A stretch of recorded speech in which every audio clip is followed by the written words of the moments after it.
J'avais l'intime conviction, alors pourquoi, je sais pas, l'intime conviction que ça allait marcher. On pense souvent qu'un entrepreneur, c'est toujours la belle vie. En fait, on va découvrir pendant ces différentes séries de podcasts que c'est pas toujours le cas. On voit maintenant sur les réseaux sociaux ou autres où ça paraît très facile, entrepreneur. Tout paraît simple. C'est un peu le métier à la mode, hein. C'est pas simple. On dort pas tout le temps très bien la nuit, mais ça c'est pas grave. J'imagine qu'on n'arrive pas chef d'entreprise du jour au lendemain. J'ai toujours eu, je pense, au fond de moi, l'envie d'entreprendre. De toute façon, je pense que dans n'importe quel métier, et surtout dans l'entrepreneuriat, je pense que dans notre vie, c'est des histoires de rencontres. Qu'est-ce que tu as fait comme étude pour en arriver là? Déjà, je suis pas issu du bâtiment, gamin, on va dire. Ouais. Pas du tout. Études un peu bref, mais pas tellement. Alors, elles auraient dû être brèves, mais le fait que j'ai trouvé ma filière et ça m'a plu. Comment a vécu ta femme du coup lorsque tu lui as dit écoute, prends tout à zéro et je vais faire un prêt à la banque, j'ouvre une société? Elle était pas prête. Elle m'a dit ça va marcher. Je sais pas. Je crois que je lui ai dit même un jour si ça marche pas, on vend la maison. Putain, qu'est-ce que j'ai pas dit? Ça lui a fait peur. Ouais. Aujourd'hui, moi, j'ai pas de souci avec ça, de me dire que mon assistante administrative, elle communique bien mieux avec certains clients que moi. Elle gère bien mieux mes logiciels que moi. C'est une équipe. Ouais, elle est bien plus à l'aise que moi, souvent au téléphone avec mes clients. Mon conducteur de travaux suit bien mieux les chantiers que moi.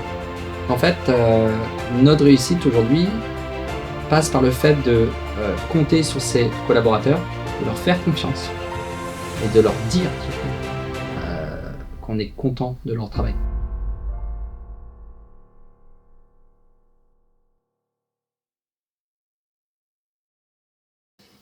Bonjour à tous, bienvenue sur ce nouvel épisode de podcast.rec. J'espère que vous allez bien. On démarre cette semaine une nouvelle série. Je vous l'ai annoncé sur les réseaux.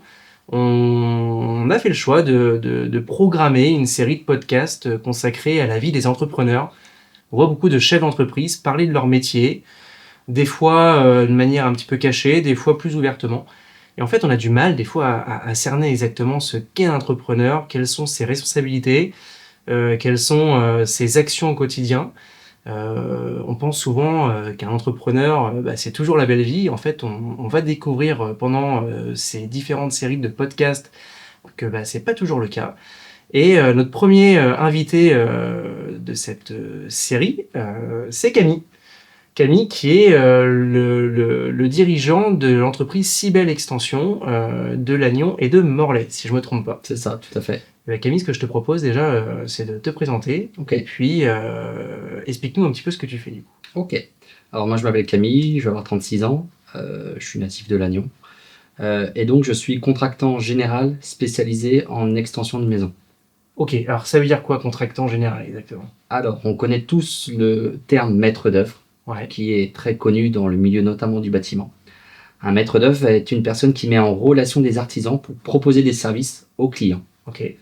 Donc moi, contractant général, je suis l'unique interlocuteur et responsable des travaux de mes clients. Interlocuteur unique. Exactement. Okay. Interlocuteur unique, une seule garantie décennale. Ouais. Et donc,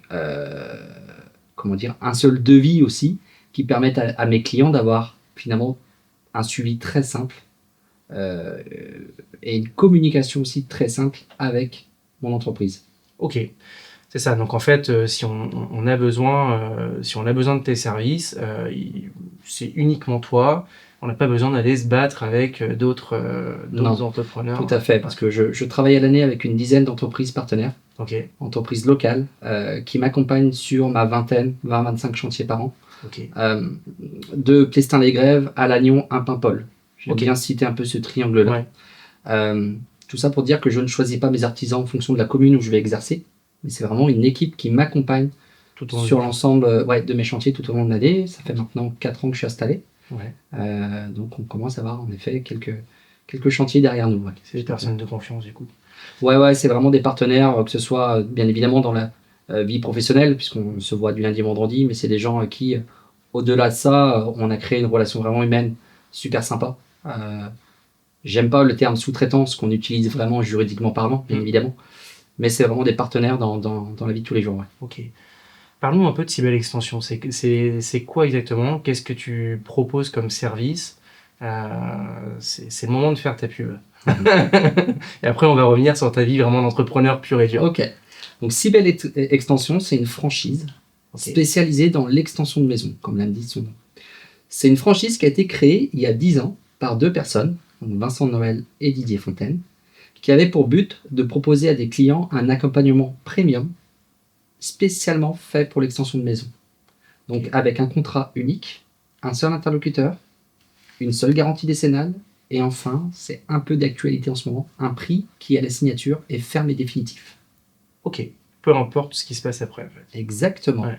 Alors on a un peu un métier particulier, puisqu'on prend les risques de l'inflation qu'on peut connaître notamment depuis le Covid, mais c'est contractuel, c'est juridique, le prix est ferme et définitif, il ne peut pas avoir d'avenant pendant les travaux, donc avenant de plus-value, si ce n'est demande volontaire de notre client. Oui, c'est ça. S'il souhaite finalement voir plus grand, là évidemment. Plus grand, rajouter des travaux ou autre, là il y a un avenant écrit et signé des 2 parties, mais sinon le prix est ferme et définitif. Ok. Donc tu interviens en fait sur le secteur du Trégor assez généralement, même plus loin du coup maintenant. Alors en effet, j'ai créé ma société comme je l'ai indiqué précédemment il y a 4 ans sur Lannion. J'ai démarré d'abord rue Jean Savidan pendant 3 ans, et depuis 1 an on est en haut dans la zone de Ploulaire, dans la zone du détour. Et donc j'exerce mon métier de Plestin-les-Grèves à Guingamp, à Paimpol et sur l'ensemble de la côte de Granit-de-Rose. Donc ça fait Lannion-Trégor communauté et Guingamp-Paimpol agglomération. Voilà pour les 2 cantons, si je puis dire. Et il y a maintenant presque 1 an, j'ai également monté une entreprise, Cybelle Extension, sur Morlaix, donc qui accompagne les clients finistériens du Nord Finistère dans leurs projets d'extension également. Ok, d'accord. Ça te permet de toucher une clientèle plus large. Je n'avais peut-être pas là-bas en fait, tout simplement. Alors c'est pas tellement ça, c'est que sur Lannion, j'avais également de la demande finistérienne. Morlaix ou la côte morlaisienne, même les terres. On n'est pas si loin, c'est vrai que finalement. On est à 35 minutes porte à porte. Mais malheureusement, j'avais pas le temps, suffisamment de temps à donner pour cette clientèle-là. Je trouvais dommage. Donc j'étais dans l'obligation de refuser finalement. C'était très frustrant.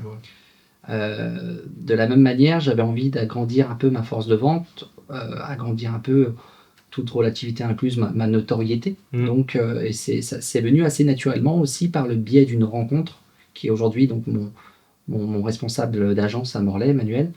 Il y a des choses comme ça, des rencontres qui font que tout devient plus facile en fait. C'est vrai. Parce qu'on a confiance à la personne, parce qu'on est convaincu que c'est la bonne personne pour nous représenter en fait sur le secteur finistérien. Et ce qui a fait que j'ai créé ma deuxième entreprise à Morlaix, mais qui dépend de l'entreprise de Lannion, parce que c'est une seule et même entité juridique. Question que j'allais te poser. Ouais, c'est une seule entité juridique, c'était ma volonté. Je voulais vraiment réunir mes 2 entreprises de manière unique, ce qui me permet, moi, alors on ne l'a pas expliqué, mais je ne suis pas tout seul à Lannion. J'ai 2 salariés en plus de mon commercial. J'ai une assistante administrative et commerciale à 80%. Et j'ai un conducteur de travaux à plein temps qui m'épaule tous les jours. Et donc c'est aussi pour cela que j'ai eu la volonté de monter Morlaix, pour aussi les alimenter en charge de travail, pour avoir un rythme de croisière finalement qui fait que tout le monde vit bien ses journées, son métier et a de quoi faire, si on peut dire. Ok, ça fait déjà un beau développement en fait, parce qu'en 4 ans du coup finalement tu es passé de 1 à 4 quoi. Ouais, c'est ça. Alors c'était pas prévu. C'était pas prévu. Moi dans l'idée, quand je me suis installé à mon compte, alors je m'étais mis dans mon fauteuil avec mes 8 extensions par an, tranquille, je vais pouvoir gérer le chantier, gérer la partie commerce, la partie administrative de mon métier de contractant. De 10 extensions la première année, j'étais à 20, et j'ai vite été pris, alors tu le vois, mais c'est du bambou. C'est du bambou, ça marche quand même. Mais c'est vrai que j'ai eu vite peur de prendre le mur, comme on dit dans le jargon. Pour ça, j'ai aussi suivi les conseils de mes collègues concessionnaires dans le réseau. Oui, c'est ça. L'intérêt, c'est le réseau qui est là aussi pour t'épauler et peut-être te remettre aussi dans le droit chemin si jamais il y a quelque chose qui... Alors, c'est intéressant parce que ça permet du coup de faire va dire la transition. Aujourd'hui, bon, donc, du coup, ton travail de chef d'entreprise dans l'extension de maison. Qu'est-ce que tu as fait comme étude pour en arriver là? Parce que du coup, j'imagine qu'on n'arrive pas chef d'entreprise du jour au lendemain. Non. Quoique, alors ça peut, mais dans l'extension de maison, c'est particulier, je pense. C'est particulier. Moi, déjà, je suis pas issu du bâtiment gamin, on va dire. Ouais. Pas du tout. Études un peu bref, mais pas tellement. Alors, elles auraient dû être brèves, mais fait que j'ai trouvé ma filière et ça m'a plu. Ok. Scolarité un peu classique, redoublage au collège, classique. Refus de seconde générale, classique. Ok, donc tu es parti en filière pro plutôt. Filière pro, BEP vente. Pas le BEP le plus compliqué non plus. Mais par contre, blague à part, rencontre pendant des stages de certaines personnes font que tu te dis que tu es peut-être dans la bonne direction. Ouais. Moi, j'avais quand même un goût prononcé pour tout le côté commerçant, plus que vente, mais commerçant. La relation humaine m'a toujours plu. Moi, j'ai grandi dans des commerces, donc c'était un peu une évidence pour moi j'ai baigné là-dedans. Vraiment, toute mon enfance, mon adolescence, j'ai baigné dans le commerce, tout type. Donc c'est vrai que ça a vite apparu comme une évidence. Ensuite, je me suis spécialisé, donc de BEP, j'ai fait bac pro vente. J'étais d'un caractère plutôt insolent, turbulent, sûr de soi, qui peut être un défaut quand on est gamin ou ado, parce qu'on est vite pris, comme je te disais, pour de l'insolence. Mais avec quand même certaines facilités scolaires qui fait que c'était assez facile. Rien n'est facile, mais j'ai pas rencontré de difficultés. Et après, par contre, bac pro, j'ai fait un BTS en alternance. Et là, ça a été vraiment le truc qui m'a ouvert les yeux sur la spécificité de la relation commerciale, du métier de commercial. Rencontrer un patron qui se nomme toujours Philippe Alain, que je salue, qui m'a formé pendant quasi 3 ans en BTS et en licence pro. Le tout en alternance. De toute façon, je pense que dans n'importe quel métier, et surtout dans l'entrepreneuriat, je pense que dans notre vie, c'est des histoires de rencontres. On a toujours 3, 4, 5 personnes qui, tôt ou tard, nous ont marqués. Oui, c'est vrai. Et ça, avec le recul, on y pense, on se dit, ouais, c'est grâce à lui aussi si je suis en arrivé là. Donc voilà pour la partie études jusqu'en licence en alternance. Et après, donc j'ai travaillé pendant plus de 10 ans dans une entreprise spécialisée dans la véranda. Mais avec tout corps d'état en interne, donc je faisais toute la partie commerciale, je faisais du suivi de chantier et je faisais de l'encaissement client. Donc à la suite de ton BTS, exactement, de ta licence, quoi. De ma licence pro, donc voilà ce qui a fait que finalement à 23 ans, je pense à peu près, j'étais après mes études dans la vie active assez vite, quoi. Ok. Oui, et puis en fait, c'est ce qui t'a permis de... Et alors, qu'est-ce qui a été le déclic après où tu t'es dit, bon, allez, maintenant, je quitte le domaine des vérandas pour me lancer à mon compte. Et d'ailleurs, comment t'as connu, pourquoi si belle extension? C'est une bonne question. Alors, est-ce qu'il y a eu un déclic oui et non. J'ai toujours eu, je pense, au fond de moi, l'envie d'entreprendre. Je pense que le point commun aussi de tous les entrepreneurs, c'est qu'on a énormément d'ego. C'est vrai. Et qu'on veut prouver à peu près à toutes les personnes qui nous entourent qu'on est capable de le gérer tout seul. Et c'est rigolo d'ailleurs ce que tu dis, parce que je crois qu'on a à peu près tous le même ressenti. Et d'ailleurs, alors c'est pas une généralité bien sûr, mais quand on écoute le témoignage de différents entrepreneurs, on a tous été plus ou moins un peu turbulents à l'école. Moi, je sais que j'ai eu cette phase-là aussi. Ça s'est calmé après, mais et en fait, j'ai l'impression que c'est une caractéristique quand même qui revient assez souvent, quoi. Et peut-être qu'en effet, avoir envie de prouver que, en fait, finalement, on n'est pas exactement ce que reflète l'image qu'on nous collait dans le dos à l'école. C'est peut-être aussi une revanche un peu sur. Et puis parce que c'est un métier. Alors, on voit maintenant sur les réseaux sociaux ou autres où ça paraît très facile, entrepreneur. Tout paraît simple. C'est un peu le métier à la mode. C'est pas simple. On dort pas tout le temps très bien la nuit, mais ça, c'est pas grave. On l'a choisi. C'est ça. Donc, ouais. Et donc, pour revenir à ta question, pourquoi si belle extension ? Oui. Eh ben, c'est marrant, donc déclic, pas déclic, c'est que congé pater pour la naissance de ma fille, donc j'ai 2 enfants, donc deuxième congé pater. Ok. Le soir, scroll dans le canapé avec mon PC portable et ça fait un petit moment que j'y pensais. Putain, est-ce que ce serait bien Est-ce que c'est le moment? Est-ce que c'est le moment? Alors, c'est jamais le moment. C'est jamais le moment. Jamais. C'est jamais le moment. Moi, je te parle de ça, c'était sorti Covid. Ouais. J'avais un poste, je veux pas le cacher, très confortable avant. Je m'épanouissais, bien sûr. Je gagnais bien ma vie, j'avais des horaires qui étaient très cool. Je m'en cache pas. Mais il manquait un truc. Je pense que j'étais arrivé au bout de ma carrière salariale.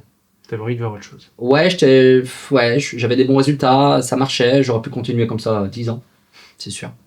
Mais il manquait un truc.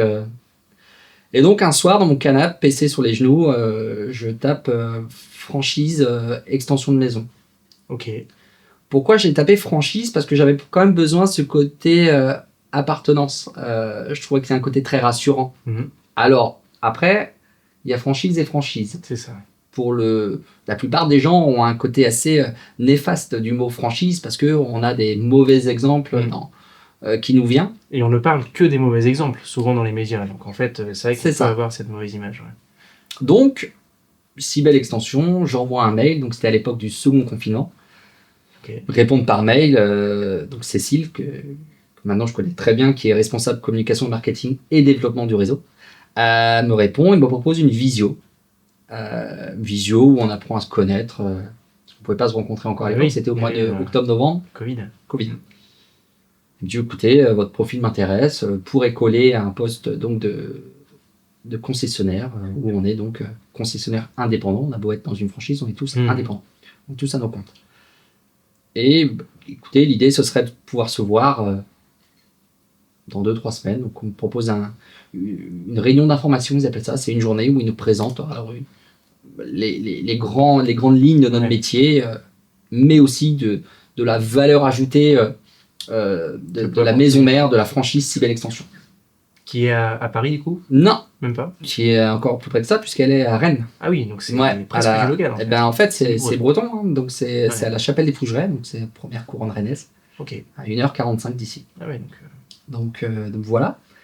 Je fais cette rencontre qui se passe merveilleusement bien, où j'ai quand même cette sensation de valeur humaine au sein de ce réseau. Vraiment une professionnalisation, une vision aussi. C'est ça qui me plaisait. J'ai rejoint le réseau, il avait 7 ans. Il stagnait un petit peu, clairement, on va pas se mentir, il stagnait un petit peu, ils le savent. Mais avec une vision il savait où est-ce qu'il voulait aller. Okay. Rester un réseau à taille humaine. Aujourd'hui, on est pratiquement 30 concessions en France, mais globalement sur le Grand Ouest, puisqu'on va de Cherbourg à Toulouse. Et toi, quand tu es intégré, vous étiez combien?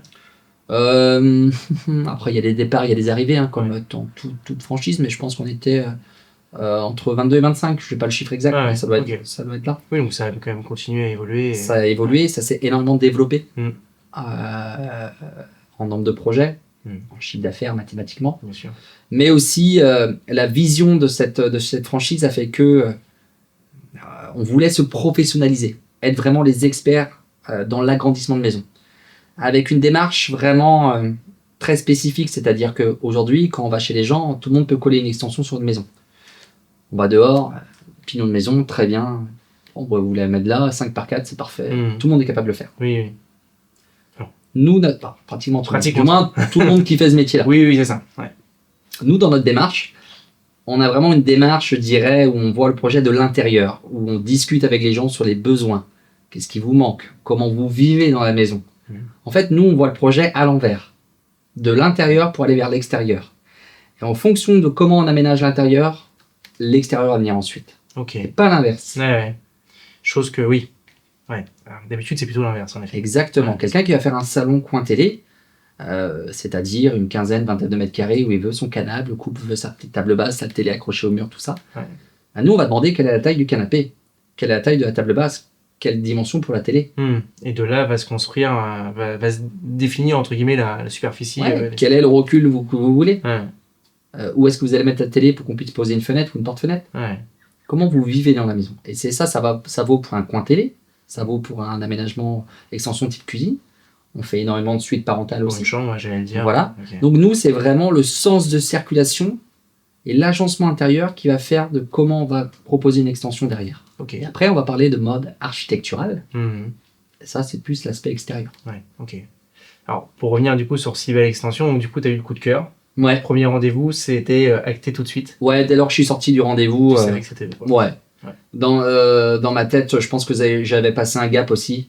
Psychologiquement, il y a eu un truc qui s'est déclenché. Oui, puis il y a eu 3 semaines qui s'est passé entre le moment où tu les as contactés et le moment où tu as eu ce rendez-vous-là. Ça a eu le temps de faire un petit peu même de chemin aussi. Ouais.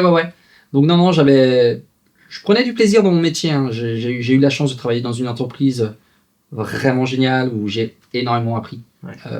Clairement, je pense que si j'avais pas eu ce vécu-là avant, c'est certain que j'aurais pas eu ce résultat-là après.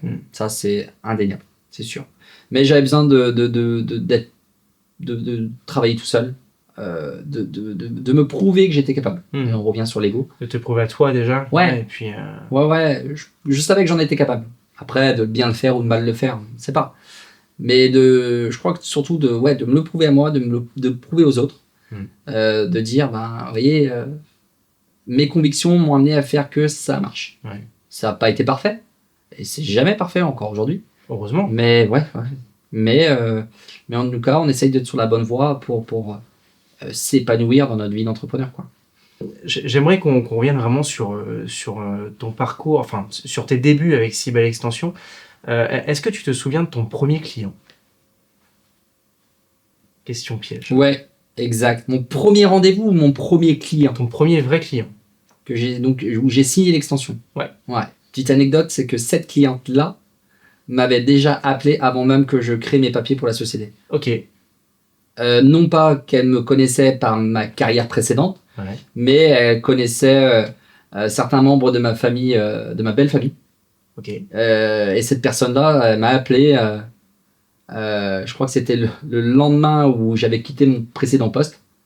Je suis parti en week-end avec ma femme et elle me dit, écoutez Camille, je vous appelle de la part d'un tel. J'ai un projet d'extension, ils m'ont dit que vous alliez vous mettre à votre compte. Moi, je veux faire avec vous. Je suis pas sur place, j'habite Paris. Ok. Elle habite à 500 mètres de chez mes beaux-parents. Et c'est vrai que du coup, on a fait cette première extension sur Plestin-les-Grèves. Et tu as toujours contact avec... elle t'a sollicité pour autre chose, cette cliente, ou elle te recommande? Elle me recommande. Ouais. Maintenant, je la vois dans des événements associatifs ou autres, notamment sur Plestin. Okay. Maintenant, on se tutoie, on se fait la bise. Elle est ravie de son projet d'extension. Non, je mets énormément d'importance dans la satisfaction clientèle. Alors, ça paraît un peu too much de dire ça, de se dire oui, la satisfaction clientèle, c'est ma priorité. Oui, c'est important. Il ne faut pas pousser non plus trop, parce que on se brûle les ailes et on a une perte. Je sais pas. Disons que oui, des fois vouloir être trop gentil, faut que ça reste, faut que ça reste équilibré. Mais par contre, voilà, toujours dans le respect de mes clients qui mettent, on va pas se mentir, une certaine somme. C'est parfois à l'image que quand on achète une maison, le projet d'une vie. On a des extensions aujourd'hui sur des projets globaux qui chiffrent assez vite. Ouais. Et donc, communication avec le client, respect du client, écoute du client. Ça, mais je pense que c'est au moins notre principale préoccupation, quoi. Comment tu vis ta vie d'entrepreneur aujourd'hui? C'est intéressant d'en parler, on rentre vraiment dans le vif du sujet. Beaucoup de personnes qui nous regardent, des jeunes qui pensent, c'est vrai qu'aujourd'hui on a des entrepreneurs qui sont de plus en plus jeunes. Quel âge tu as, Camille? Je vais avoir 36. Ok, ça marche. Aujourd'hui on a des jeunes de 20 ans qui se lancent dans l'entrepreneuriat sans trop savoir où ils vont. C'est aussi un petit peu la magie de la chose que finalement n'importe quel entrepreneur qui se lance, qui ne sait pas vraiment dans quoi il se lance, même si on essaie de l'étudier un peu. Moi j'ai une philosophie de dire que souvent trop étudier, si on étudie trop on ne fait rien. Mais malgré tout, je pense que ça peut être intéressant peut-être de nous donner ton ressenti, comment toi tu vis ta vie d'entrepreneur aujourd'hui. Peut-être nous parler de tes difficultés, les difficultés qui sont propres à toi, parce que chaque entrepreneur a ses... Voilà, le but, c'est pas de faire une généralité, mais vu qu'on va être plusieurs entrepreneurs à passer sur cette série de podcasts, c'est intéressant de pouvoir avoir les ressentis de chacun. Alors comment je la vis, ma vie d'entrepreneur? Très bien. Maintenant, on a un beau métier. Moi, j'estime qu'on a un beau métier. On est libre dans nos choix. Mais c'est un métier qui nous apprend à être très rigoureux, très carré. On a peu ou pas le droit à l'erreur, parce que ça se paye cash dans tous les sens du terme. Alors on en fait tous des erreurs. J'en ai fait des dizaines. Ça sert de leçon. C'est ça. Je pense qu'il y a plusieurs types d'entrepreneurs. On peut avoir des entrepreneurs aujourd'hui très jeunes qui ont des idées, un projet. C'est inné chez ces gens-là. Je pense que je suis dans un autre côté d'entrepreneur, moi, où c'était pas inné, mais on nous a montré la voie. On a été formés. On nous a montré ce qu'il fallait faire, ou du moins ce qu'il fallait pas faire, avec plus ou moins de réussite. Mais je pense qu'aujourd'hui, majoritairement, je pense qu'il y a deux genres d'entrepreneurs. Des gens qui ont une idée, un truc, un marché de niche, pour qui l'ascension va être fulgurante, quoi. Et d'autres qui vont devoir ramer. Mais vraiment ramer, parce que c'est des entrepreneurs avec des convictions qui ont charbonné avant déjà, qui souvent se sont mis à leur compte à aller 35, 45 ans. Et là, qui sortent les rames dès les premiers jours, parce que rien n'est acquis. Mais qui ont un sens de l'entrepreneuriat, du commerce, de la gestion, qui fait que ça va marcher. Toi, tu te situerais plus dans celle-là. Alors, est-ce que ça va marcher? Je ne sais pas, je ne suis pas devin. Mais c'est vrai que, de par mon passif, j'ai vu ce qu'il fallait faire, ce qu'il ne fallait pas faire. Mais j'ai su aussi tout de suite que la vie d'entrepreneur, c'est pas un long fleuve tranquille. C'est des nuits où on dort pas. C'est des journées parfois stressantes. C'est surtout des journées où il faut se remettre en question tout le temps, tous les jours. Rien n'est acquis. Jamais. Et que finalement, les jours, les semaines, les mois ne sont qu'un éternel recommencement. Quand un mois est fini, on repart à zéro. Exactement. On sait les charges qu'on a, on sait ce qu'on doit facturer. On doit quand même faire partie, développer la partie commerciale, donc rentrer dans mon cas du chantier, mais dans ton cas, ça peut être faire de la récurrence d'entreprise, tout ça. Donc c'est chaque personne a son domaine, mais finalement on a tous les mêmes objectifs. Le premier de chaque mois, c'est les compteurs seront mis à zéro, et on y va. Comment tu gères cette pression entre guillemets financière, le fait de se dire est-ce que je vais réussir à atteindre mon objectif de chiffre d'affaires, est-ce que je vais réussir à me verser un salaire, est-ce que je trouve même encore plus loin, est-ce que je vais réussir à payer mes salariés, si est-ce que c'est pas ça qui est le plus stressant finalement? Moi en tout cas, c'est ce qui me stresse le plus. J'ai toujours été d'une nature plutôt positive.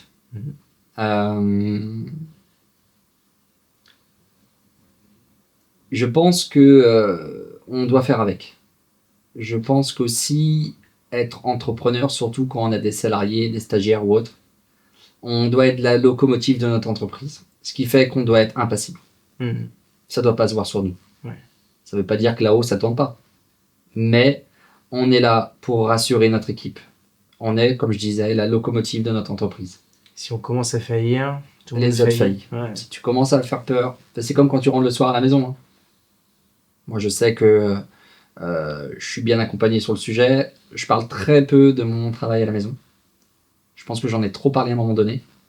Et ça devient presque conflictuel parce qu'il n'y a que ça autour de nos discussions. Donc, et je comprends maintenant le recul. Donc maintenant, je parle très peu, du moins si madame ne me demande pas. T'en parleras pas? Non. C'est intéressant, ça nous permet de rebondir après sur une autre question. Mais Donc voilà, la gestion financière de mon entreprise, j'ai une confiance en mes équipes qui fait que j'ai aujourd'hui suffisamment de visibilité sur mes chantiers pour anticiper ma trésorerie. Ça ne veut pas dire qu'il y a des mois plus forts ou plus faibles que d'autres, bien évidemment. Mais ça passe. Ça permet t'as un matelas déjà qui est déjà prévu un petit peu à l'avance, quoi. C'est-à-dire que j'ai eu la chance, moi, la chance ou pas, c'est que quand j'ai démarré, c'est vrai que quand on entreprend, on emprunte. Ouais. Enfin, c'est général, plus ou moins une grande somme ou pas. Mais souvent, il y a un temps, la première année ou les 2 premières années, il y a toujours un temps pour faire décoller ton entreprise. Un jour, ça prend un up, voilà. En combien de temps tu as fait décoller la tienne?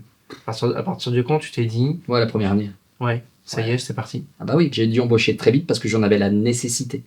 Parce qu'aujourd'hui, quand on est entrepreneur, il y a soit la personne qui va vouloir faire tout seul, mais qui, pour moi, va prendre la tête dans le mur et qui, ça va être contre-productif. Ou la personne qui arrive à suffisamment prendre de la hauteur, prendre du recul et se dire j'ai besoin de quelqu'un pour me faire aider.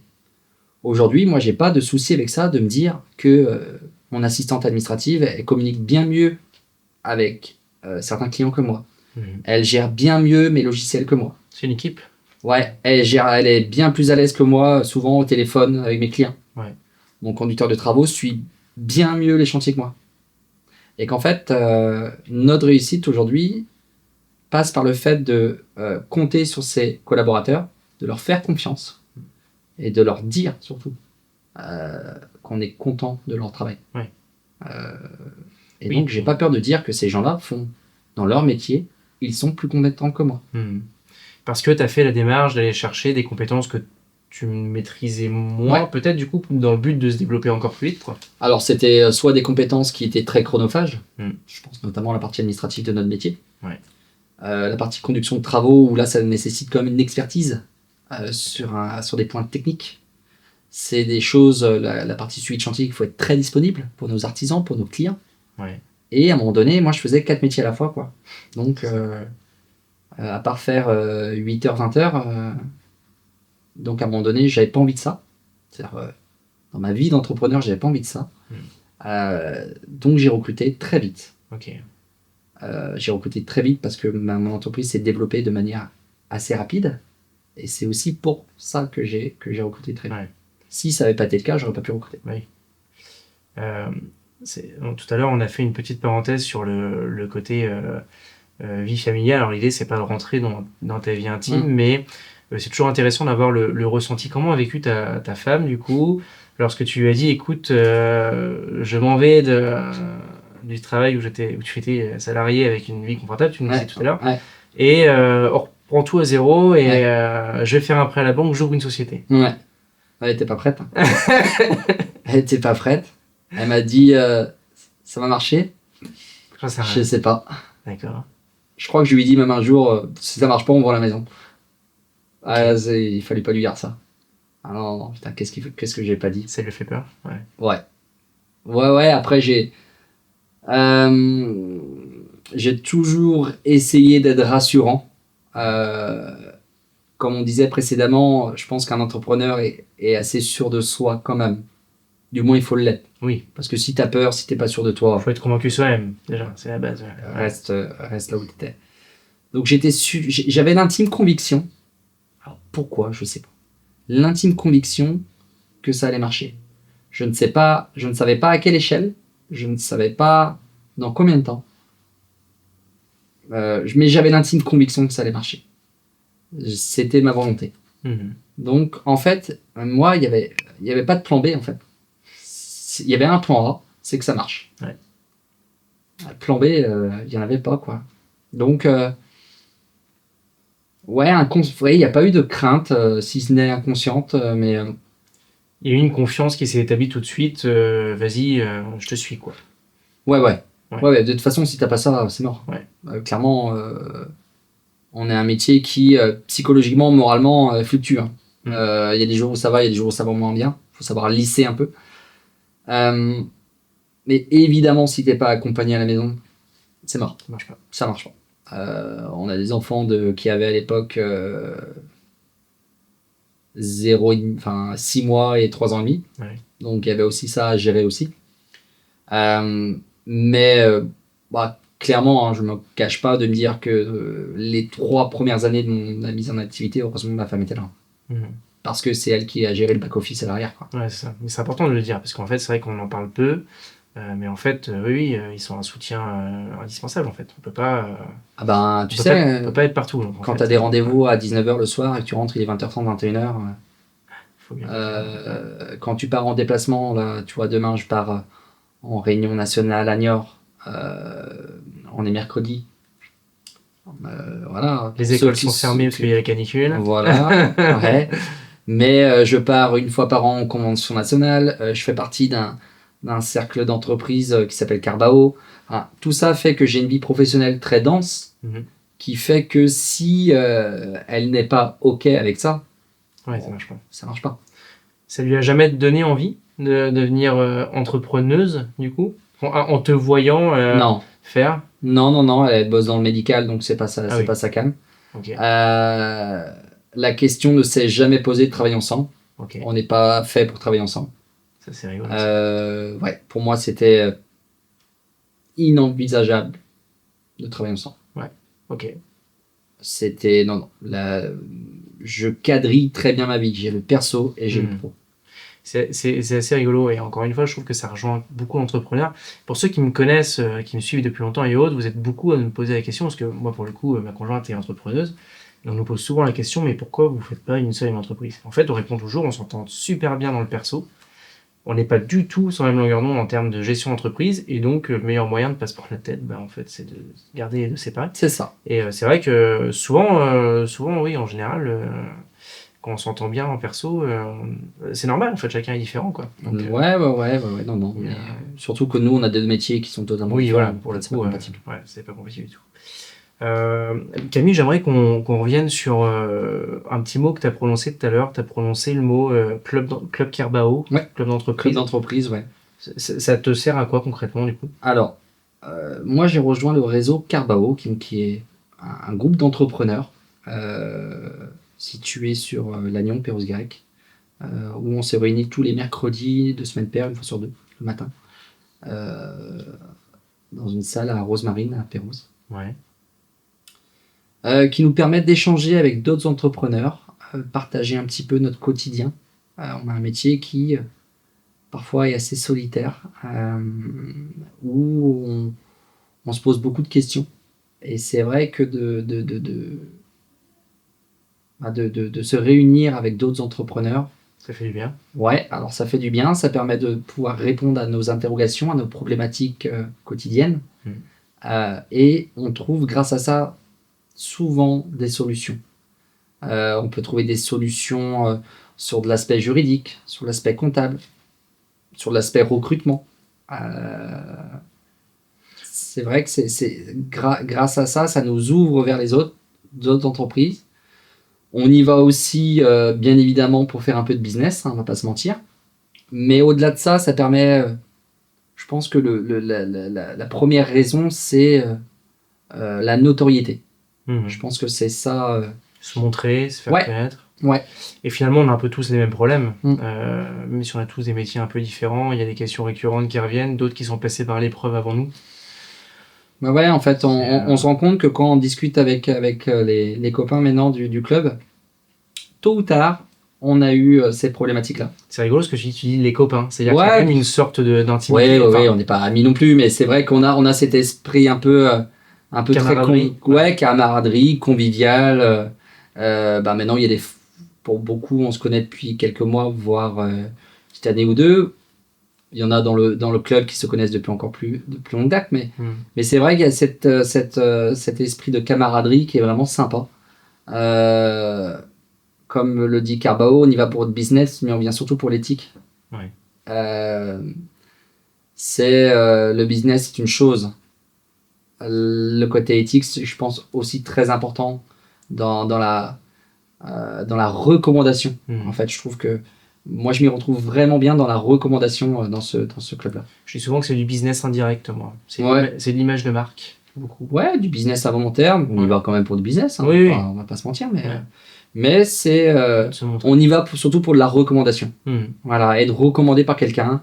Ça reste un club d'affaires, mais axé sur le bouche à oreille. Ouais. Comment tu vois l'avenir ? Est-ce que tu te vois faire ça toute ta vie ? Est-ce que tu as d'autres projets que tu as envie de parler après ? Non, il n'y a pas de tabou, mais globalement, je fais ce que j'aime, c'est-à-dire faire du commerce. Ok. J'adore ça. La relation client, manager des équipes, affronter des problématiques. Il y a toujours, moi je trouve, j'ai toujours de l'excitation du commerce, vraiment du côté commercial. Ça, c'est une chose. Mais aujourd'hui, je m'épanouis dans mon métier parce que c'est des projets d'ensemble. On part d'un démarrage jusqu'à une fin de travaux avec de la peinture, de l'agencement, tout ça. Il y a vraiment cette relation humaine, que ce soit avec mes clients, mes artisans, qui est géniale. Au jour d'aujourd'hui, oui, je me vois encore pas mal de temps faire mon métier. Je suis pas quelqu'un qui va dire on sait pas de quoi demain est fait, patati patata. Je trouve ça un peu cliché, mais en tout cas aujourd'hui je m'épanouis dans mon métier. On a encore nous à mon échelle sur l'Agnon et sur Morlaix une marge de progression, une marge de développement. Je pense qu'aujourd'hui donc ça fait un peu plus de 4 ans. J'espère d'ici 1 an ou 2 enfin atteindre mon rythme de croisière. Ça, ce serait l'objectif. Tu l'as pas atteint encore? Je l'ai pas atteint, non, parce que depuis 4 ans, le rythme il est plutôt ascendant. Oui. Donc là, depuis 6 mois, je commence à avoir un rythme de croisière et donc une visibilité sur ce que ça peut se donner à N+2, N+3. Mais voilà, c'est vrai qu'en 4 ans, il s'est passé beaucoup de choses. Créer ma société, recrutement, premier chantier. J'ai monté un bâtiment. Donc il y a eu plein d'événements, ouverture d'une deuxième agence. Qui est très beau d'ailleurs, le bâtiment. On mettra l'adresse en bas de vidéo. Il y a un super showroom. Si vous voulez aller y faire un tour, je pense que. Ouais, vous pouvez. Et puis on a une page sur Facebook, Cybelle Extension Lannion. Ouais. On doit pouvoir retrouver des photos et des vidéos du bâtiment. Il y a des très très belles photos sur le site d'ailleurs. C'est vrai. C'est vrai. Il y a un photographe de talent qui est intervenu avec nous. De temps en temps. Est-ce que tu as des projets autres que Cybelle Extension qui sont peut-être un petit peu secrets que... Non, sur du perso ou du pro? Plus sur du pro pour le coup. Alors, sur du pro, sur l'entrepreneuriat quoi. Ouais, sur du pro. Alors, je pense que 2 agences c'est très bien. Ouais. Tu vois, j'irai pas à 3 parce qu'après on gère trop de l'humain. Ouais. Et c'est pas mon truc. Ok. Je pense savoir le gérer l'humain, mais jusqu'à une certaine limite. Donc, je pense que l'objectif, c'est de... Aujourd'hui, l'agence de Lannion, on arrive vraiment sur un plateau qui fait que ça peut être compliqué d'aller encore plus haut. Mais en soi, ça me va très bien. Okay. L'objectif majeur dans la prochaine année, ce sera de... Aujourd'hui, Morlaix commence à tourner, mais ce sera d'atteindre à peu près les mêmes résultats à Morlaix qu'à Lannion. Okay. Donc ça, ce serait vraiment génial. Si on arrive à ça... Problème de riche, c'est-à-dire est-ce que je dois recruter quelqu'un d'autre, un conduc ou autre, ça voilà, ou rajouter de la compétence à certaines personnes. Enfin, voilà. Je pense à voix haute, mais c'est des questions qui peuvent se poser. Projet pro, je suis dans mon nouveau bâtiment depuis 1 an. Je pense que dans l'idée, ce serait d'investir encore dans l'immobilier pro pour mon agence de Morlaix et donc d'avoir de nouveaux locaux pour Morlaix. Ouais. Et donc d'être vraiment je dirais seul maître à bord, que ce soit dans la partie exercice que dans la partie immobilier. D'accord. Voilà, donc mon entreprise me loue à mon autre société, donc une SCI, mes bâtiments. Okay. Mais donc voilà, c'est les projets, ce serait plus sur des projets IMO, mais tout en restant mesuré. Je pense que c'est un métier où il faut quand même rester humble. Rien n'est acquis. Donc on peut avoir des réussites, on peut avoir des coups durs aussi. Alors, conjoncture économique fait que c'est pas dingue. Maintenant, ça nous empêche pas de bosser. Ça, c'est pareil. Hein. Si on écoutait tout ce qui se passe dans le monde, on arrêterait de travailler. On pourrait fermer, je pense. Ouais, c'est ça. Donc non, aujourd'hui, on est quand même dans un secteur économique ici qui est préservé. Globalement, la Bretagne est préservée. Hein. Donc, je pense qu'on a encore de belles années devant nous. Aujourd'hui, le marché de l'extension de maisons est en plein essor. Car... le marché de l'immobilier est plus tendu, le marché de la construction de maisons individuelles, c'est très compliqué. Et puis on passe beaucoup plus de temps chez soi, je trouve. Forcément, on parle de la conjoncture économique, mais on voyage moins, je pense, on sort moins, donc du coup on a envie d'être mieux chez soi. Je pense qu'il y a vraiment... et puis les gens épargnent moins maintenant. Je pense qu'il y a une volonté de se faire plaisir aujourd'hui. Nous, on a 2 types de clients. Des gens qui nous appellent pour une nécessité et des gens qui nous appellent pour se faire plaisir. Donc... je pense que aujourd'hui l'aiguille finalement qui avant était pour la nécessité, elle est en train de se remettre un peu au milieu. Ok. Est-ce que tu as un rêve? Un rêve à réaliser? Un rêve à réaliser comme ça, là Un rêve d'entrepreneur. Un rêve d'entrepreneur.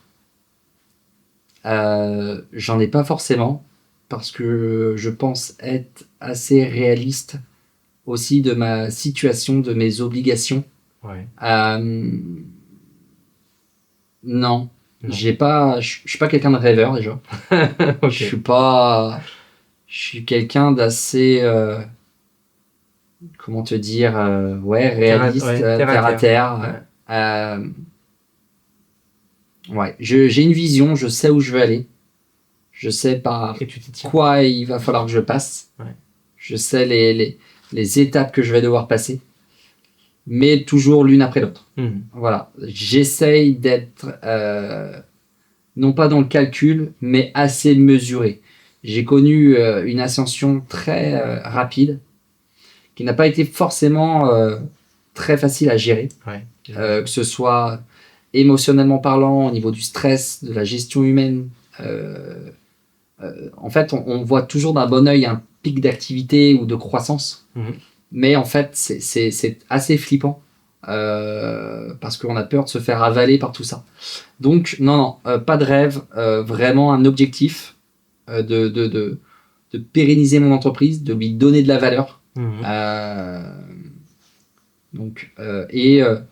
Pourquoi pas de l'agrandir avec peut-être un commercial avec moi sur Lannion. Ouais. S'il y a une volonté, ce serait d'arriver à prendre de la hauteur sur mon entreprise et sur ce qu'on fait. Pour faire en sorte que ça tourne sans pour autant que tu aies besoin d'y mettre trop le nez finalement. Oui, tu pourras pas t'empêcher. Je pourrais pas m'empêcher. Mais de prendre de la hauteur sur surtout l'optimisation de mon entreprise. De la rendre meilleure. En fait, c'est ça. Ok. Le mot de la fin, qu'est-ce que tu auras envie de dire aux personnes qui nous regardent en t'adressant peut-être aux futurs entrepreneurs ou peut-être aux entrepreneurs qui sont peut-être à bout de souffle aussi et qui ont plus trop le moral pour les motiver ou pour quels conseils t'aimerais leur donner? Ouais, alors des conseils, j'ai pas de leçons à donner, j'ai pas non plus vécu tant que ça en tant qu'entrepreneur, mais je pense qu'il faut toujours garder l'objectif en tête. J'utilise souvent cette phrase de garder le cap. Garder le cap. Demain il fera jour. On peut utiliser plein de métaphores, mais essayer de rester positif, croire en ce qu'on fait, ça je pense que c'est important. Être convaincu, être intimement convaincu que ce qu'on fait c'est bien. Et si déjà tu es convaincu par ce que tu fais, après derrière ça va rouler. Il y aura des jours compliqués, des jours avec des réussites, des jours avec de l'euphorie. Mais je pense garder le cap et être convaincu que ce qu'on fait, c'est bien. Ok. Voilà. Merci à tous. Merci Camille pour ton témoignage. Je vais vous mettre toutes les infos en description de la vidéo sur le lieu des deux entreprises de Camille, du coup, si vous êtes plus sur le secteur Morlaix ou si vous êtes plus sur le secteur Lannion, comme ça, pour identifier son site internet, tes comptes Instagram, Facebook, je veux Alors Facebook, Instagram bientôt au mois d'octobre. Et donc comme tu disais, que ce soit des particuliers qui souhaitent agrandir, mais aussi des gens qui souhaitent prendre contact avec nous sur des métiers qui peuvent être complémentaires. Ça, je suis pas fermé non plus. D'agrandir ton cercle de toujours de recommandations, de partenariats. Non, avec plaisir. Merci Camille. Nous on se retrouve semaine prochaine pour un nouvel épisode avec une entrepreneuse cette fois-ci. Donc restez bien connectés. Vous pouvez nous suivre aussi sur les réseaux sociaux, donc sur le compte Instagram de MLJ Productions et puis donc du coup le podcast. Enfin vous verrez plusieurs petits extraits qui seront mis aussi sur le compte de Instagram de Camille. Donc de si belle extension. Donc voilà, n'hésitez pas à s'abonner à tous les comptes. C'est toujours bien d'avoir la visibilité. À la semaine prochaine et portez-vous bien. Salut!